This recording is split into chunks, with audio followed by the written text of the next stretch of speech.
Hey, welcome back to Rob's Garage Woodworking. Today I'm just going to give you a little update, sort of a lockdown update. Since Corona is going around and here in Canada, the government has really been trying to get everybody to stay home and not go to work and do things. And that's various levels of the government, which has been really great. I'm really thankful to my employer that I've been able to do this. I've been off work for this week, and I'm going to be off work next week, and who knows what the future holds. We don't know. They don't know. And the government really doesn't know either. So anyway, so I'm just going to show you guys what I've been able to do this week in the basement.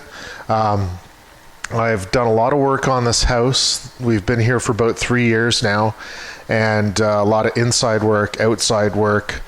We've totally gutted the basement and redone it. And this is the room that I'm working on right now, and I'll show you that. Some of the things that we've done here, I've set it up for Dolby 7.1 surround sound, I think it is, and I got some in-ceiling speakers, and I've wired my ceiling, and I have all the holes cut out and everything, all the wires run, and I got these are Pile 2-way in-ceiling speakers. Basically they're a car speaker. Anyway, they were relatively inexpensive online.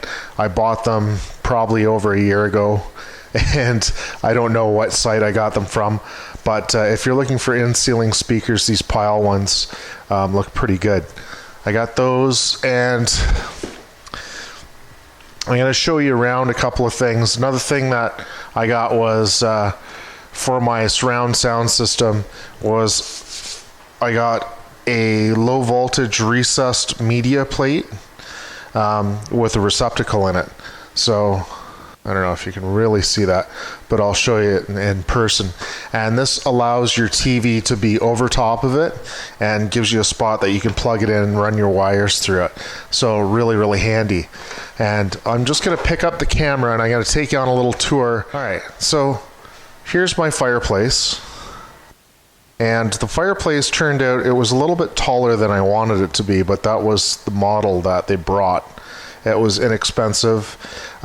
This one is a Continental, which is, I believe, made in the States by Napoleon, which is a Canadian company. So here's the media plate that I was talking about. And this is my HDMI cable that I've got jammed in there. And then you can see it has an outlet there, right? And if I was to reach in there and behind, I have a pipe that runs all the way across here, right over to here. So you can actually run the wires from one to the other and be able to access that. So if I need to change the HDMI cable or whatever later on, I can do that. So this spot here looks kind of funny, right? So you've got your fireplace, that looks normal. You got the mount for the TV on it. Then over top, that is a spot for the center channel speaker. I couldn't put it anywhere else, so I had to put it up, and I'm going to angle it down a little bit. So I had to cut a hole in there. And I actually have crown molding up here, so I had to cut the crown molding down. And it looks really bad right now, but once the speaker's in on that shelf, you won't see it at all. Now, because of requirements, safety requirements from the fireplace, this brown spot here, that's where the chimney is. So the chimney is in there, and it goes out the sidewall. And it couldn't be up to the roof because it had to be a foot away from the roof, from the ceiling, I should say. So that was really annoying. And that changed how I had to design this. So I have an open space for, I've got some larger speakers, not really big, but larger speakers that are going to go down here. I have the outlet for those there. I have the subwoofer cable run through there and some speaker wire. And then in here, so this bottom shelf is where the receiver is going to sit. And I have all the wiring for the receiver in through here, the HDMI cable, all the speaker cables, the subwoofer cable, and coax cable. I have another one of those media plates where you can run your wires through. And beside that, I have a double outlet, and that way you can plug in all your equipment. And I have all the wires, all the speaker wires, the subwoofer wire, HDMI cable, and coax running there. So that covers everything. And then above, I had to just try to make it look half decent. So that is a slightly different shelf, and I've changed. I tried to go with a little more modern style. So the shelf above is offset, and it is a little bit shallower than the bottom shelf. And that way you can put in your DVDs or pictures or whatever. And then the hole at the side there, that's actually a vent, and it's going to be covered by a cover plate. And that's just to allow air from around the fireplace that will heat up. And I have vents on the bottom of the fireplace, and that allows the air to go up around and circulate through and come out that vent as well. So that way you don't get a lot of heat built up. And if we go to the side here, you can see this is a side split, so it's kind of like a raised bungalow in a way. So you have your cement wall, which is covered, and then there's the top plate, and then you have your upper wall, which is like a 2x4 wall, sits on top of your cement wall. So I have crown molding all the way around the room. I have spots for my pot lights, and you can see the speaker hole here, right? And then more speaker holes, more light holes. And then the front of the house here, we have our big windows. So this room is we've made it kind of like an L shape. So there's a support post in the way. I would have liked to have removed that and put in a big beam, but nothing really quite worked out. So this is the way it is. And then we have our second window here and this little room in the back. So this jut out here was actually to cover a couple of things, central vac tubing and air conditioning tubing. And then we have the crawl space back in here, and this is our staircase to go upstairs. So once again, a little bit of a design challenge, and what I was able to do was, because this is a crawl space here, which is a huge mess in here right now, but it has the furnace is back there. I don't know if you can really see it well behind the fan and stuff, and all the ductwork and all the crap is underneath there. And then it runs up here under the staircase, because this was an add-in later on. And then right here you can see where that bulkhead is. That's where it runs to go upstairs. And you can see the other vent over there. And then it just follows down here through the house, and you can see the unfinished part there where you can see the ductwork here. So I was able to put my water filter and my water softener in under the stairs, and we ran some plumbing in. There's the plumbing and the drain pipe, and we're able to run that all the way through nicely. And then let's just pan around here so you can see the room from this end.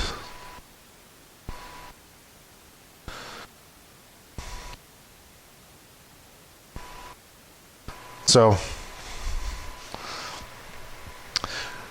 we have our old laundry room, which is a real mess right now because we took everything out of it. And you can see we've got a bunch of the construction stuff in here. And the roof is the ceiling's all torn out. Everything's torn out so we can run wiring and everything. And you can see all our new wiring is ready to go. So we were able to take the laundry out of here, and this will be our bathroom. So this tiny little area is going to be a little 3-piece bath with a shower, a toilet, and a tiny little sink. And we will actually have enough room for that. And my friend Stacy has made this little design for us. don't know if you can really see that, but anyway, she's even got like a picture of the dog in on it. So this, what we also did was, and you see in my other videos, I bought this Bosch ductless dryer. So there's the dryer on top. So because it's ductless, I don't need to run a pipe to the outside of the house. And it's basically, it heats up the air and it dehumidifies it. So I got the washer and dryer, and this would have been a closet space under the stairs. So it's big enough for that. And I still have to figure out what I'm going to do to kind of cover it up. I was thinking maybe some curtains or something to just dress it up around the edge of it, because we're just going to leave it open after we obviously clean it. And then I have a tray on the bottom of it, and that tray is just in case it leaks, and then it won't leak onto your floor of the basement, which of course is just cement at the moment. And then we have the stairs, and all this was redone as well. Everything was torn apart and redone. And we have, of course, a pot light there. And then along here will be a railing, and I'm going to have LEDs in the railing, which will be a fun project, I think.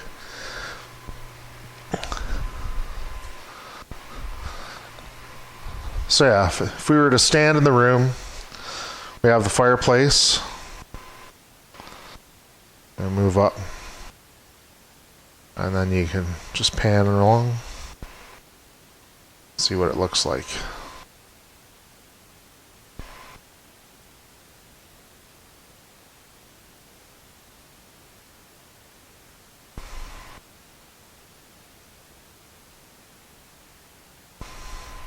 Oh, and also the wall cap, I put in the wall cap with some trim.